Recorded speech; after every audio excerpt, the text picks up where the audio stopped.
In the work known as Vagabond, we get to know Japan in one of its most interesting historical stages, the Sengoku period. It was characterized by intense feudal warfare and political instability. Civil wars took place constantly. For example, the largest and most important battle of Japanese feudal history took place in this era, on the 21st of October of the year 1600. It was the Battle of Sekigahara, which sealed the fate of the country for the next 250 years. We see Musashimiyamoto for the first time, or Shinmen Taketo, as he was better known at the moment, in the aftermath of the Sekigahara battle, when he was only 17 years old. He's lying down on the ground, as everyone else we can see in the horizon, but there's something quite different about him. He's not dead, he's not unconscious, and he's not surrendered in any way. His gaze is defiant and ruthless. It seems almost as if he's lying still as a sort of self-punishment. Taketo was ambitious. He had unrealistic standards, so much so that he would have been called neurotic or immature by everyone who didn't know him personally. He intended to take advantage of the Sekigahara battle to make a name for himself and rise to fame to earn his spot amongst the greatest swordsmen. He knew how capable he was. It was more than plausible. Sadly for him, the battle happened in such an unexpected and unconventional way that in the 8 hours it lasted, he could not cut a single man down. Taketo calls himself a failure and subconsciously plays with the idea of suicide. We see this when he decides to remain lying down on the ground, even after realizing that dozens of horses were running towards him. Any of them could crush him in an instant. Why would someone so ambitious value his life so little? It's actually logical. Taketo trusted his skill so much that he had designed a plan of what he was going to accomplish and of how fast he was going to do it. But as a perfectionist, not having been able to follow the first step of his plan, killing a general in the Sekigahara battle, meant that he wasn't perfect anymore, and he would never get to have the chance again. If he could not be perfect, he may as well die. That's the line of reasoning Taketo followed there.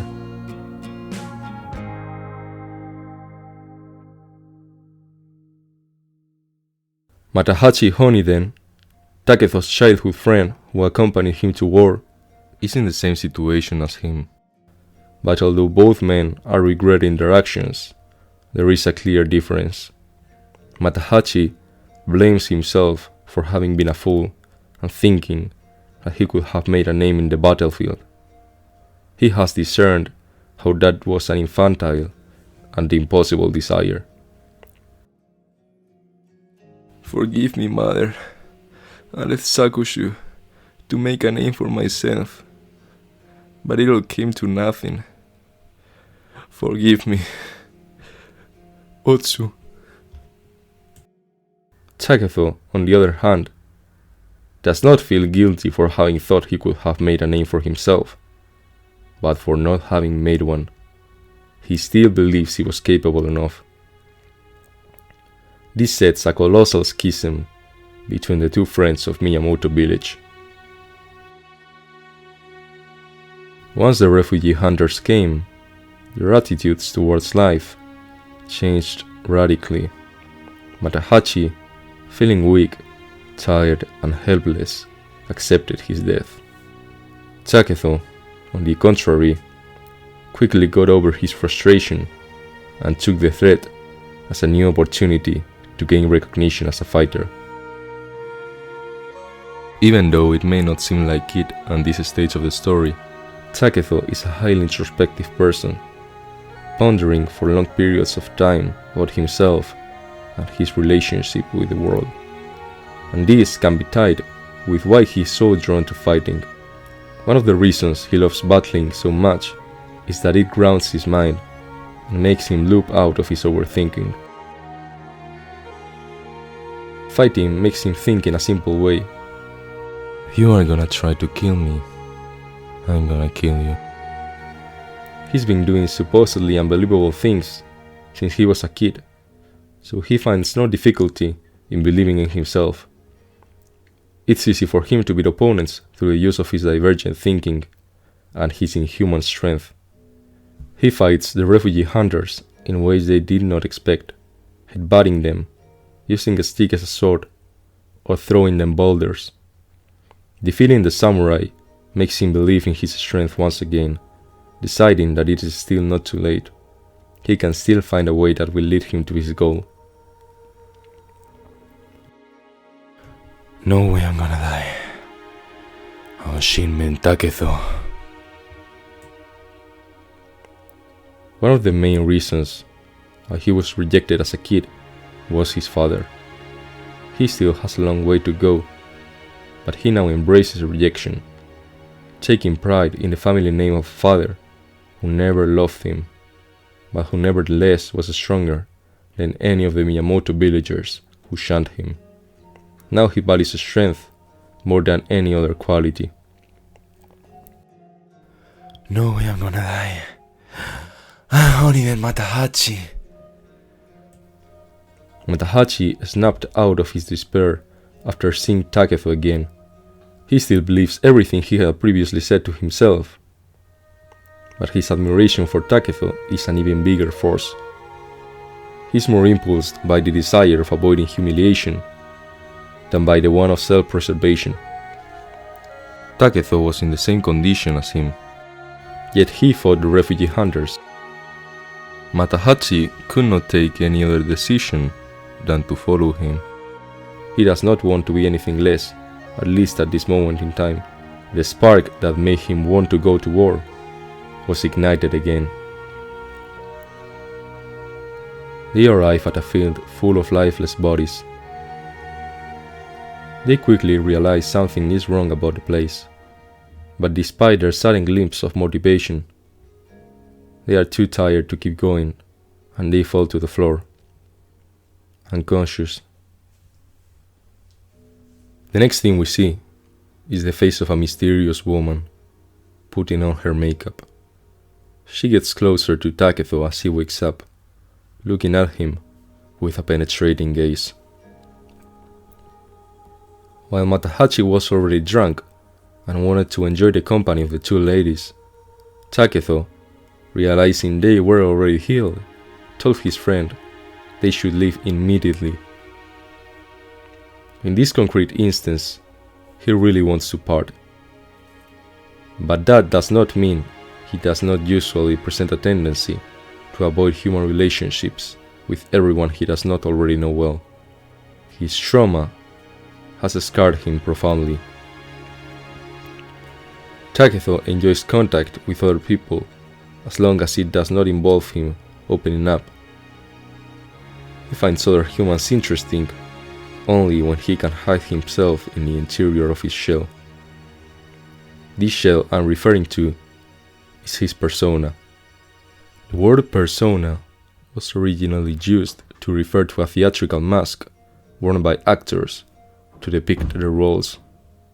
In the psychology mythos of Carl Jung, the persona is the mask we voluntarily create and use to present ourselves to the external world. The persona is a complicated system of relations between individual consciousness and society. Fittingly enough, a kind of mask, designed on the one hand to make a definite impression upon others, and on the other to conceal the true nature of the individual. Takehiko is offered shelter by Oko, the woman who was clearly attracted to him, and her daughter, Akemi. Matahachi is attracted to both of them, while both seem to gravitate towards Takehiko, ironically because he is not interested in any of the two. Takehiko goes to collect mushrooms with Akemi, and finally lets her have a proper conversation with him. She tells him she's 15, and that she makes a living with her mother through the recollection of battle equipment for their posterior selling. A menacing man approaches them. It's Tsuyikase Tenma. We learn of how strong he is, and of how deep of a mark he has left on Akemi. After seeing her cry while throwing stones at him, Tenma smiles and does not flinch. He's not bothered in any way by the attack. Later, Oko shows Matahachi and Taketho their equipment collection. They are reviewing the katanas. Taketho picks up a wooden sword, by which he is instantly charmed. His predilection towards the wood weapon acts as a means of showing us his desire to stand out and prove how utterly superior he is. He does not need to have a real sword to get the better of anyone he faces. This need to prove himself comes from his lack of self-worth. A bit later, Oko starts flirting with Taketho, an act that makes Matahachi jealous of his friend, more than he already was. Taketho is not used to drinking alcohol and falls asleep after his first sip. His sleeping mind remembers his father, Shinmen Munisai, the Unequaled, one of the main sources of his trauma. He recalls the moment when he asked him about his gone mother. Father, where did she go? Mother's gone. You are no longer to think of her as your mother. You little bastard. Don't give me that look. You've got the eyes of a beast. He insults himself, rejecting the part of him that still longed for the presence of his mother, deeming it as weak. In a way, he's acting towards himself in the same way his father did, so many years ago. He also tries to repress the memory and hates himself for having been emotionally affected so heavily by his father. Oko tries to get intimate with Taketho, but he looks terrified for an instant. He feels vulnerable. He abruptly rejects her, making her feel humiliated. She confronts him, but he does not understand in what way he could have possibly embarrassed her. If he struggles to show affection to the few who are close to him, imagine showing it in such an aggressive way to a woman he does not know. Nevertheless, they are interrupted by the Tsuyikase gang, led by Tsuyikase Tenma, the man who killed Oko's husband. While the bandits are searching, trying to figure out where Oko had hid the equipment, Taketho and Matahachi set a trap for Tenma. He's able to see through it. He has an advantage of decades of experience over the two boys. He punches through the door. He knocks Matahachi, and he starts slamming Taketho's head onto the floor, over and over. But he notices something weird. A part of the palm of his hand is missing. Taketho had bit through it. He spits the bloody flesh in Tenma's face and hits him with his wooden sword. He's determined to kill him. I'm glad I left Miyamoto. You might be a brigand, but you are still a general. And I will have your head. Tenma is shocked. He did not expect this in any way. Taketho lacks his experience, but not only is he unafraid of conflict, he also finds excitement in it. Matahachi bravely follows his friend's footsteps and rushes to fight all the bandits by himself. Matahachi is not a bad fighter by any means. What usually makes him pale when compared to Taketho is the mindset he possesses. He only fights as a means to an end. He wants what comes from fighting, but avoids doing it unless it's necessary for survival. In an instant of pre-death lucidity, Tenma discerns why he can't beat Taketho and decides to run away. I was careless because he's just a kid. Retreat for now. I'll come back prepared. His eyes. I've never seen anyone look like that. Like a devil. Or a beast. In Vagabond, I saw narrative importance to a great extent. There's a recurring motif regarding Taketho's eyes. Everyone who sees him fight always says the same thing. He's got the eyes of a beast. Taketho reaches Tenma and knocks him down, savagely hitting him to death. He is satisfied. He has finally had a chance to show his abilities, and he has taken full advantage of the opportunity. Matahachi has also succeeded. He killed all the bandits, and he greets Taketho with a stare charged with respect. Freebooters are weaklings. How was the boss? Nothing special. Onion Matahachi and Shinmen Taketho from the village of Miyamoto in Sakushu. We will take anyone on. For one of the first times in his life, Matahachi understands Taketho. Sadly, it will only be a fugacious glimpse. Oko asks them where they are gonna go now, because Akemi and her are leaving. When asked why, she answers that she doesn't want to get killed by Tsuyikase Kohei, Tenma's younger brother.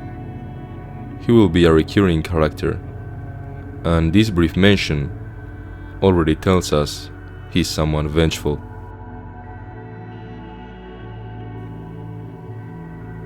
Just after proclaiming to himself that he has finally turned into a man,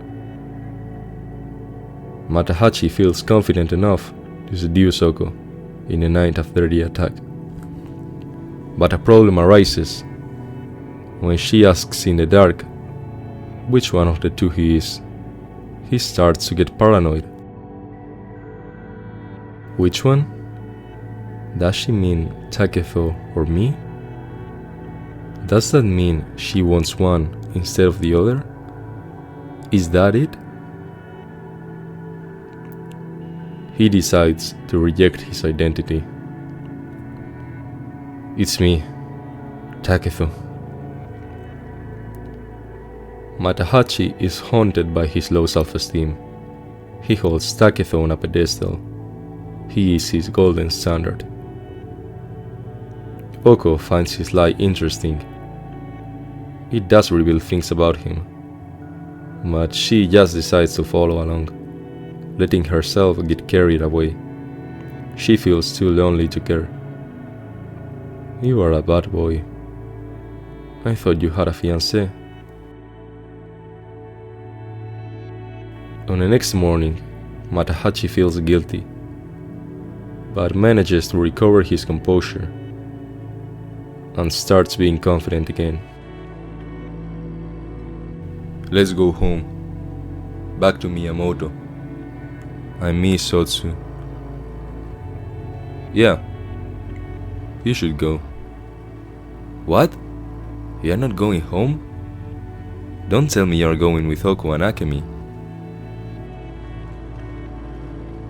I left home, knowing I would never go back. From this day on, I am a vagabond.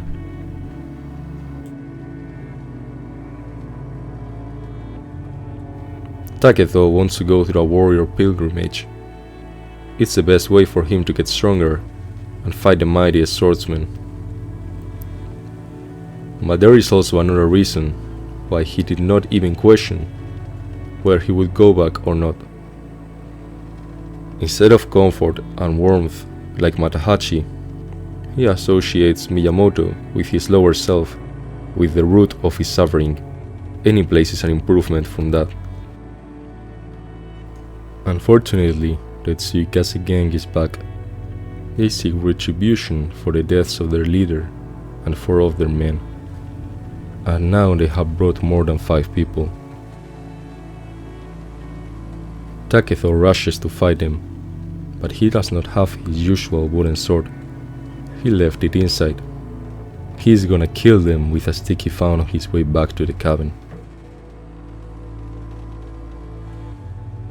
While Matahachi is following him, he realizes there are too many bandits.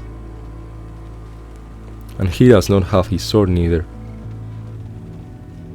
He hesitates to help Takehiko. What am I doing? What am I doing just standing here? Go and join him. Just take one of their swords. The Tsuyikase gang, and just a bunch of worms. Come on. Face it, Matahachi. If you fall behind Takehiko now, you will spend the rest of your life in his shadow. Why do I feel so inferior to my best friend? He's the same age, from the same village as me. I'm going in. Gonna fight and kill those bandits, and rescue Oko. Alright then, on the count of 3. Matahachi has finally decided he will not tolerate being inferior to his friend anymore. He's entering Oko's place to save her and to prove his worth as a warrior and man. Sadly, the world just sent him a trial to test whether he was really ready to follow his friend's footsteps. Oko appeared behind him. She was safe. He could not resist the temptation and started getting intimate with her in the middle of the woods. He abandoned his friend, leaving him for dead. Takehiko considered Matahachi an equal, but their friendship wasn't real.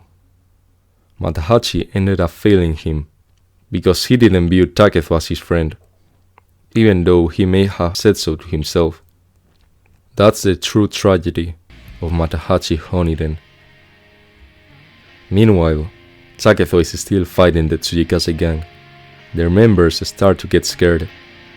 Takehiko hasn't been cut a single time in the fight, and he's taken the lives of more than a dozen of their men. He brutally overpowers them with his physical strength and his lack of self-doubt, as he previously did with the refugee hunters.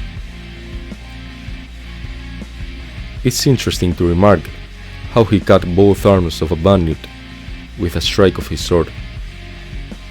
A sword he was only wielding with one hand. Later in the story, prominent swordsmen will remark how it's impossible to cut through bone with a one-handed sword. Takehiko was already doing it here at 17 years old. In the midst of the fight, Takehiko tragically calls for Oko and Matahachi, believing they were in danger.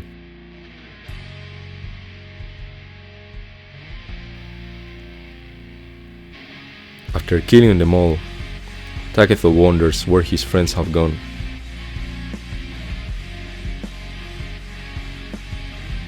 In a setting full of corpses and crows, Takehiko discovers Oko's comb on the ground. He now understands what has happened. Matahachi has run away with Oko. But as his childhood friend, he feels the need to go back to the place that took everything from him.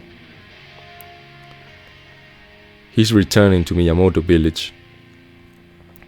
He will tell Matahachi's mother, Osugi Honiden, that her son is still alive. He feels like he owes it to him.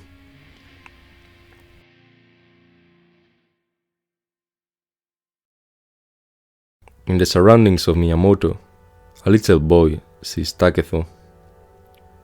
The kid freezes up in fear, but only for a moment, because he runs away, back to the village. He is going to tell the news to Matahachi's mother. Rani! Heita, already finished with today's work? Forget about work, I got something to tell. She slaps Heita.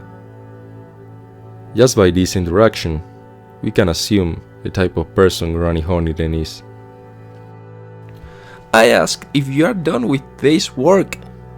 We, the Honeyden, and the proud descendants of hard workers, you must not seal our reputation. Granny is a woman that values reputation over anything else. You could argue it's the culture of the time and place, and you would be right, but her mercilessness and alleged love for her family make her a bit of an outcast in that regard, over virtually any other character that the story will present us. Also, Shinmen Takezo. Granny is astounded. Really? She rushes back to the Honeyden home, where she asks if her son, Matahachi, has returned.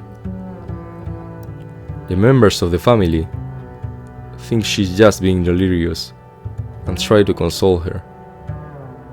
She gets mad and hits one of them with her walking stick.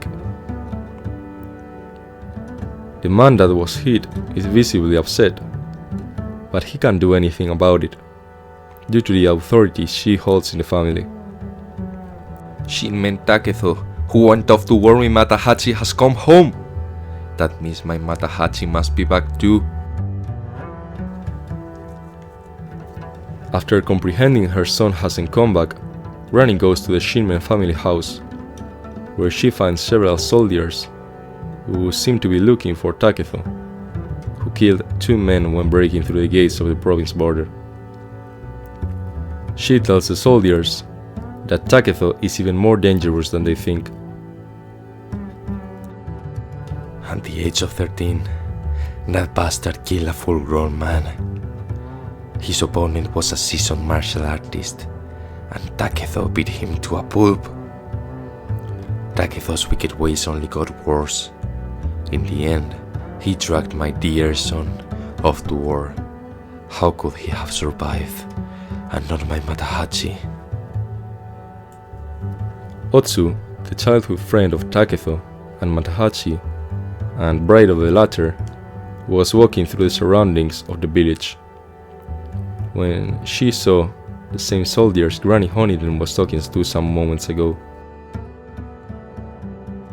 They were surprised after finding the corpse of one of their comrades, and more so after discovering that the body was still warm, meaning that Takezo was still near them.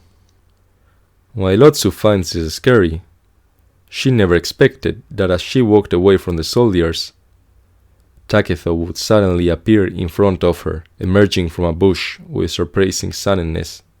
She harbored no opposition towards Takezo whatsoever, but the sheer shock made her scream. The soldiers noticed it, and as they started searching for the wounded man near the bush, Otsu started to assimilate what had happened. She had seen Takezo again. Her facial expression confesses that he is someone really important to her. Why? We don't know yet. Now, why did Takezo greet Otsu? It was unnecessary. He had come to Miyamoto explicitly to tell Granny that her son was alive. That's all.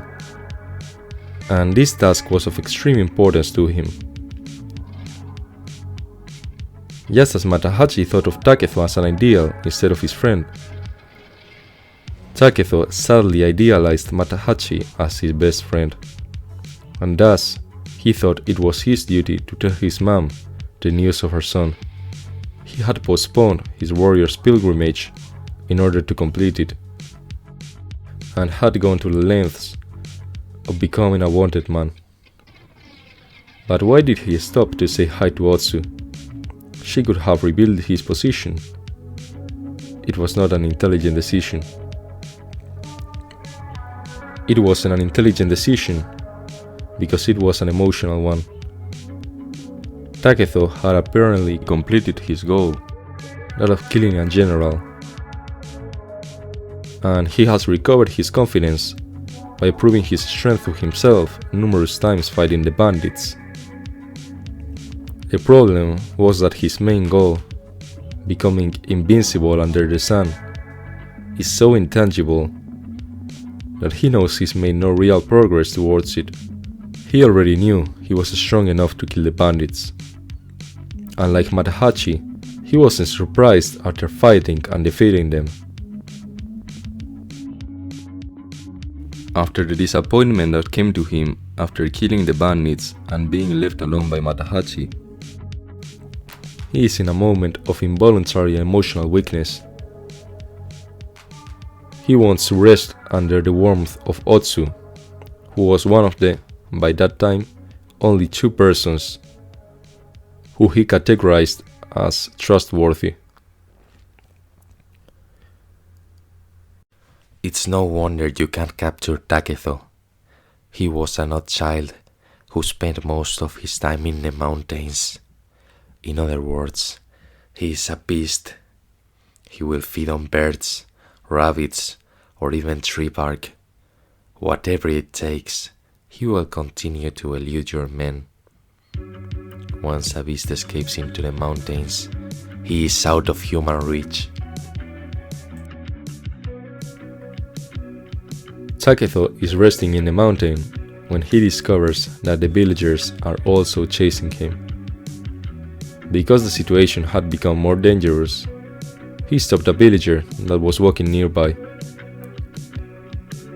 He will have the farmer deliver the message to Granny instead of him. That way he will not need to enter the village. But just after he released the villager, he was betrayed. Takehiko's face in reaction to the disloyalty suggests that he's not surprised in any way about the fact. Yet he finds it as despicable, as if it was the first time it had happened to him. He lives in a vicious cycle. He treats others with no compassion because he does not trust them, which in turn fits the image of beast the rest of the world has of him. Consequently, this further diminishes his trust of people. Takehiko goes to the Honinen house to tell Granny the news. After mere seconds of him making his appearance, Granny pulls out a knife and tries to stab Takehiko. I will kill you, and then myself. Although he finds no issue in dodging the attacks, he is horrified, and rightfully so. Even though he was not out of his persona, of his shell, the sheer hatred felt by Granny towards him was traumatically overwhelming. He believes he's acting out of honor, doing a good thing for her, and Granny, in response, only tries to kill him, without even hearing what he has to say. At least, she stops trying to stop him after he tells her that Matahachi is still alive, but she is still mad, because he has come back without bringing Matahachi along with him. Takehiko is forced to tell her her son is living with a woman in another province. The inner reaction of Granny to that fact is even more intense than the ones she portrayed before, but her boiling hatred for Takehiko is so big that she decides she's gonna have to perform if she wants to kill him. She apologizes and tells him she had misbehaved. She's realized he's been in the mountains for many days, without having had the opportunity to eat a proper meal, so she will cook one for him. Meanwhile, he can take a hot bath. So, Takehiko, what are your plans now? I'm going to journey all across the country to polish my skills as a swordsman. To train in the way of the warrior, Very admirable. I want to challenge men like Yagyu and Yoshioka, all the master swordsmen renowned throughout the land. I want to find out how strong I really am. Takehiko perceives the presence of more than a dozen soldiers waiting for him at the exit of the bathhouse. He's been betrayed. Again. But now, the emotional stabbing is even worse, because this time, he had actually opened up to her. He had trusted her, believed her. He, strangely, experiences a temporary wave of serenity. The betrayal caused disappointment is so big that he now feels like he does not need people and that he does not owe anything to anyone. He is now stronger than before because he can fight without remorse in the back of his head of thoughts related to other people. He is free of that, at least for now. Takehiko starts beating the soldiers, citing his famous line, Of course, if you are gonna try to kill me, I will kill you first. That's how it's always been with him. Meanwhile, Otsu receives a letter. She wonders who would want to write a letter to an orphan like her. The letter was written by Oko, without the knowledge of Matahachi. Oko says that Matahachi is burdened with thoughts about her. Now he is with Oko, so she should forget him. Otsu had spent a year that passed since Matahachi and Takehiko left to go to the war, waiting for Matahachi. Of course, she was influenced by Granny Honeyden, who kept telling her how fortunate she was to have gotten the chance of being part of the Honeyden family, an orphan like her. How proud she should be of it. But aside from that, Otsu did personally wish for Matahachi to come back, and she did believe he was eventually returning. He was her reason for being. Reading the letter completely shattered her worldview, and therefore her identity. But let's go back to Takehiko's fight. Aoki, the one in charge of capturing Takehiko, arrogantly looks at him, while he kills his soldiers. Such power! He's so strong, but there's no way that endurance can hold up with so many opponents. He will eventually become exhausted, and the moment this kid realizes that his very life is coming to an end, he will freeze up with fear. I can't wait to see the expression on his face. Takehiko quickly breaks through all of the soldiers, gets in front of Aoki, and looks him in the eyes. Ironically, Aoki freezes in fear, mirroring the exact impression he had anticipated from Takehiko. Luckily for him, he's only hit in the shoulder, allowing him to survive. You are both untrustworthy, you and your son. Takehiko, because of the eye-opening experience previously described, can see how Matahachi failed him. He does not consider him his friend anymore. He is at a peak of mental clarity. Demon. I like the sound of it. This is a milestone for Takehiko. He embraces the insult that everyone used to shun him, just as he, in Sekigahara, embraced his father's surname. Takehiko escapes and runs away into the mountain, where he meets someone unlike anyone he had ever met. Takwan the monk. You might be big, but your heart is small. It's the size of a cat's. Who are you? Why would a beast need to know my name? Here they come. Aren't you going to run away? I will kill you, even if you are a monk. Are you frightened? You'd cut me down if I were to even touch you. You keep your nerves on edge, and you are always ready to lash out. You distance yourself from everyone. It's because you are afraid of people. You are the weakest person in this village.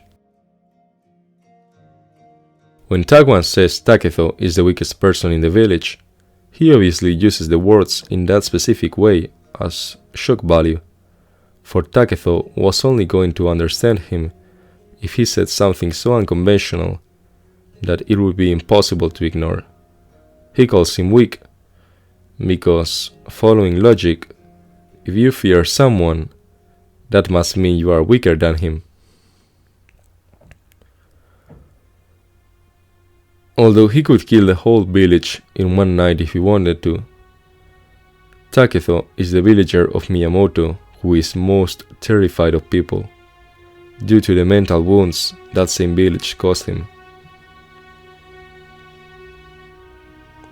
He is surprised by what Takwan said, but something else also caught his attention.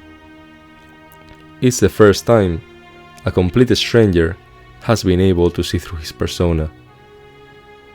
Everyone that had met him prior had mistakenly thought he was so ready to kill anyone because he was a wild animal incapable of thought. But Takwan can understand him, and that frightens Taketho. Not only that, Taketho also feels doubt about his actions for one of the first times. With such nefarious individuals present in the village, such as Granny, who never stopped insulting him and trying to kill him, it's obvious to react offensively when put in Taketho's situation. But Takwan sees through his persona. He calls out the real Taketho. Why does he feel the need to kill Takwan? He feels something bad will happen to him if he does not. That's the textbook definition of fear. But he is not physically afraid of Takwan, so there is clearly a deeper problem. While Taketho is being haunted by the villagers' insults, he is attacked by someone who isn't part of the manhunt. It's the brother of Tenma. Remember him? Tsuyikase Kohei. He was mentioned by Oko. But Kohei isn't there to avenge his brother's death. He is there because he feels he was the one who should have killed Tenma. And because Taketho did so before he could, now he must kill him. Taketho, although hungry and tired, accepts Kohei's challenge. He had just seen Kohei's ability in battle. He is aware that in his current condition, there is a high chance of dying if he fights him, but he still decides to do it. In this specific instance, Taketho's hunger for conflict isn't something admirable. He is the one on the losing side, but he ends the talk and starts the fight, one in which he is probably going to meet his end. Taketho doesn't really value his life. We already saw it back in the Sekigahara aftermath. He's not fighting to protect his life, and that little regard for his well-being makes him very conscious of what death implies. This is beautifully told in the visual analogy of the mantis Kohei and the spider Taketho. Kohei comprehends that Taketho is just as self-destructive and careless as him. That, coupled with Taketho's physical strength, makes Kohei scared. Kohei flees the scene, but their fight reveals Taketho's position to the soldiers. About to fight them, Taketho starts questioning his place in the world. His introspectiveness makes him constantly ponder about his path. I was born into this world and have lived for 17 years. For what purpose? What does the future hold in store for me? I don't care. I'm hated, hunted down. I kill and kill all over again. In the end, I will be cut down too. That is all there is. Takehiko feels empty after the shallow murdering, represented by the crow motif, which was also present in Sekigahara, and after being abandoned by Oko and Matahachi when he defeated the Tsuyikase gang. Takwan accompanies Otsu to talk with Aoki. He can easily recognize the root of the problem, Aoki's incompetence. How could a fool who drinks all day capture Takehiko? Takwan continues to taunt Aoki, highlighting his incompetence.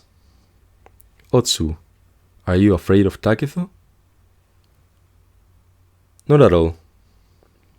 Aoki, Otsu might just save your neck. She's going to be the one who captures Takehiko. Takwan promises Aoki that Otsu and him will travel into the woods. They will capture Takehiko in less than 3 days. On their first night in the woods, Otsu tells Takwan about Takehiko's past. When Takehiko was 13, he traveled to a nearby village and challenged the strongest samurai who lived there. Takehiko didn't even beat him with a sword. He used a wooden post to bring him to the floor. Then he proceeded to use the warrior's own sword to cut his throat. This is extremely interesting character-wise, and not only because Takehiko killed a grown warrior when he was 13. Let me explain. Takehiko felt strong enough at 13 years old to start working towards his objective of becoming invincible under the sun. He killed the strongest warrior in that village, but he still wasn't completely sure about himself. He doubted for an instant before killing him. It was that shred of doubt within his heart what allowed the overwhelming rejection he received from the Miyamoto villagers after the event to get to him. The effect it had on his mind was so strong that he stopped his warrior travels. I am traveling far and wide, seeking worthy opponents. I wish to challenge the strongest man in this village. That's what Takehiko said before killing the samurai. It implied he had taken on a warrior pilgrimage, just like the one he decided to partake in after the Battle of Sekigahara. But in the interval between his 13 and 17 years old, he did not travel the country. The repudiation influenced him heavily. Otsu cooks dinner for her and Takwan. The smoke caught Takehiko's attention, and he approached the bonfire to find out who was responsible for it. Although Takehiko felt completely needless of human contact when he was fighting against the soldiers at Granny's house, the high I talked about went off, and he was again in need of it, even more than before, because he was at an emotional low, but he repressed it, and it took a toll on him. When he could not hold it off anymore, it all returned, and his mind was helpless. All the raw emotions related to his traumatic experiences started tormenting him.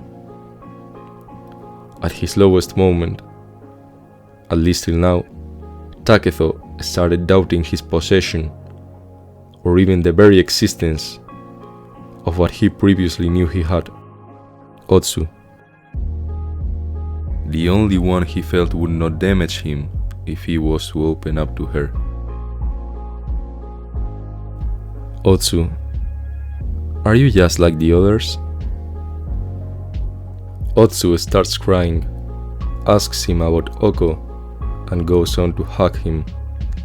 Otsu not only hugs him, but also starts asking him about something other than himself, while also opening up her own shell. Matahachi wrote me this terrible letter. I have been abandoned. Again.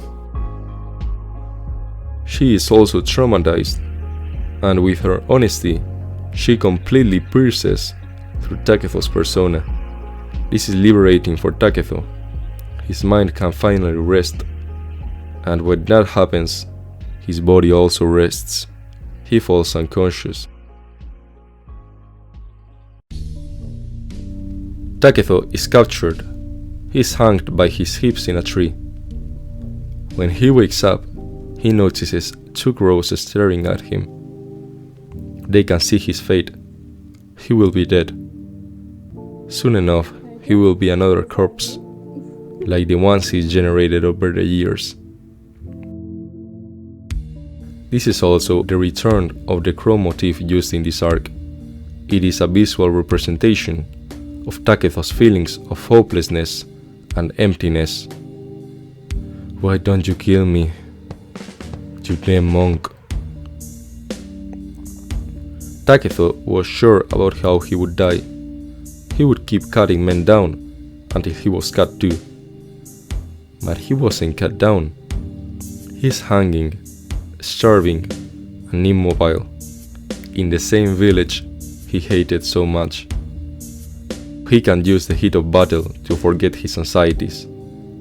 He's completely unprotected against his own mind. It's almost as if they were humiliating him by exposing his inner void, his hollowness. By not allowing him the proper death he thought he was eventually going to get. That's who I am. I have always been ready to pay the consequences. It's time to pay for his sins. He starts reflecting out his life once again. He is the most introspective of all the Miyamoto villagers. Aside from their severe rejection, one of the reasons why he isolated himself was that he values human connection more than the rest of people. He prefers to have contact with no one than to have it with the people he knew. When Otsu discovers what has happened to Takezo, she immediately says, while trying not to cry, "Oh Takezo, I feel like I have tricked him." Takuan answer surprises Otsu. Takezo does not feel that way. And he does not. Takezo at this stage has understood that Matahachi failed him, but he does not feel like Otsu has, even though one might think she has, given how he was captured thanks to her. What a pleasant sight. You made up that story about him living somewhere with some woman. I'll find out for myself whether he's alive or not. The Honeyman family has lost its precious hair because of you. I can't wait to see you die up there. I'm going to check up on you every day and relish in your suffering.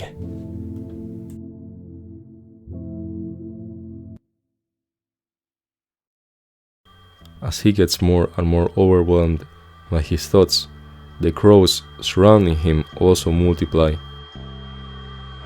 When almost all his buried feelings and traumas have come to the surface, the deepest source of his misery arises last.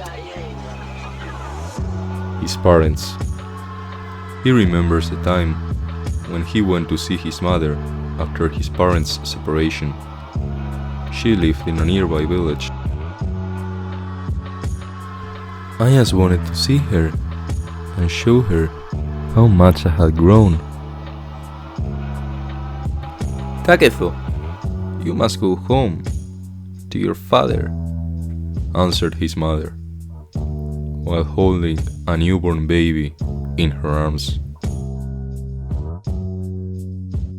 I have to become stronger. I want to be strong so that I will not have to depend on anybody. Yes, I will become stronger.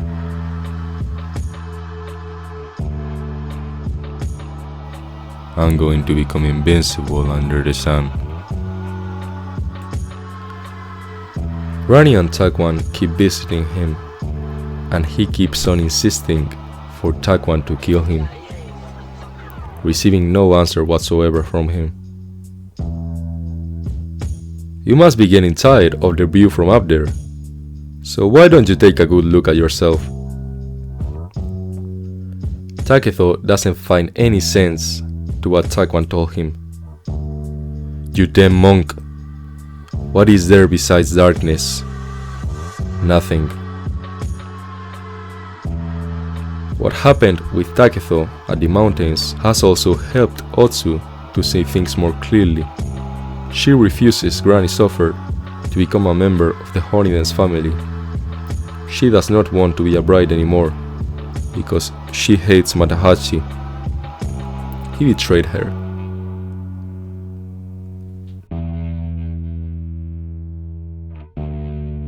Takehiko remembers what happened when he came back home after visiting his mother. He had decided he wanted to become invincible as an emotional coping mechanism. He told his father about it, who reacted extremely selfishly. You too, huh? Well, pick up the sword and... You will not take it? So you think you can cut me down?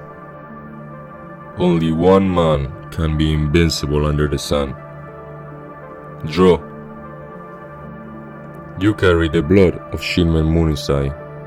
You will undoubtedly become strong, and eventually become a threat to me.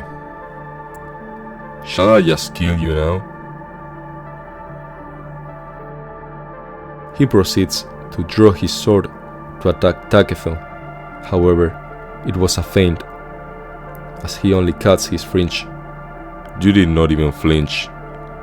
No wonder you are called a demon child. While the cross Ko, he breaks crying after remembering the incident.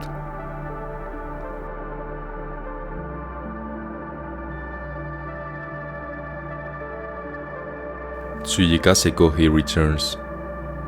He shames Takehiko, telling him how miserable he is. Then he cuts the rope that held him, making him fall to the floor from a height of more than 4 meters. But just when he was going to cut Takehiko's throat, he noticed an overwhelming, intimidating presence. Kohei could not do any other thing than running away. He cut me down with his mind. Who the hell was that? A monk? He defeated me.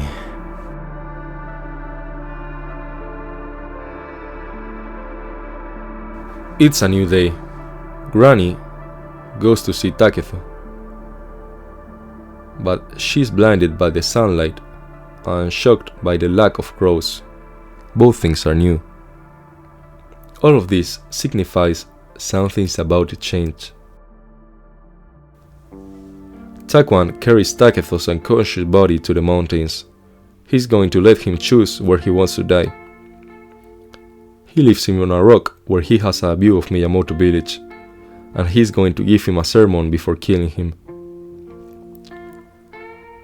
You've cut down so many.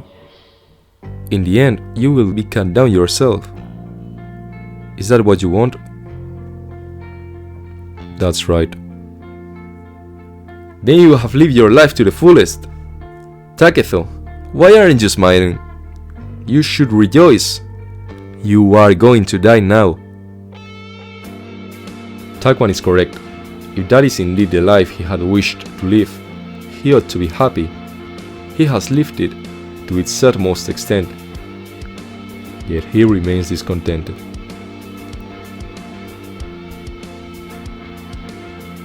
Takehiko starts physically self-harming, smashing his head onto the rock. He had never crossed that line before. He had previously only done it psychically.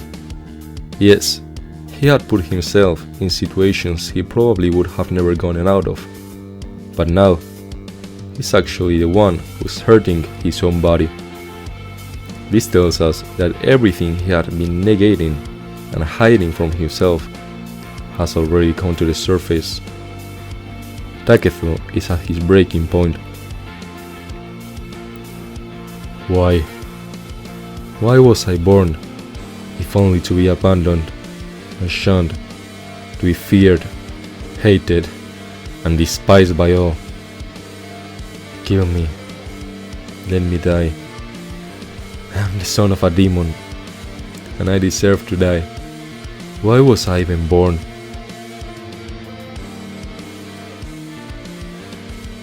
Will you throw your life away? Will you throw everything away? Even the person you used to be?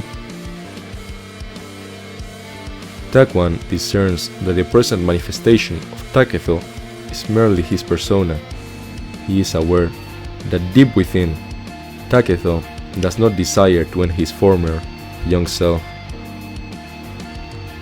Takehiko starts crying.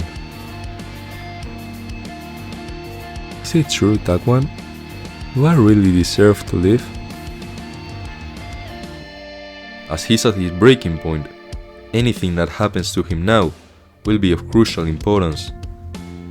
Takwan's speech resonates with him. He finally acknowledges that he wants to live, and that he wants to end his toxic relationship with fighting. He genuinely loves fighting, but now he wants to do it out of joy, not to cope with his inner darkness. There is no light for those who do not know darkness. Live on and endure the shadows, Takehiko, and brightness shall come your way. Takwan has saved Takehiko's life, but Takehiko has too many ties to his old self. He has to become a new person. Shinmen and Takehiko died here today. That's all the villagers of Miyamoto need to know, especially Granny Honeyden. That's what I will tell the authorities too. But never forget where you came from, the place in which you grew up. Carry Miyamoto village inside yourself, Takehiko. From now on, you shall be called Miyamoto Musashi.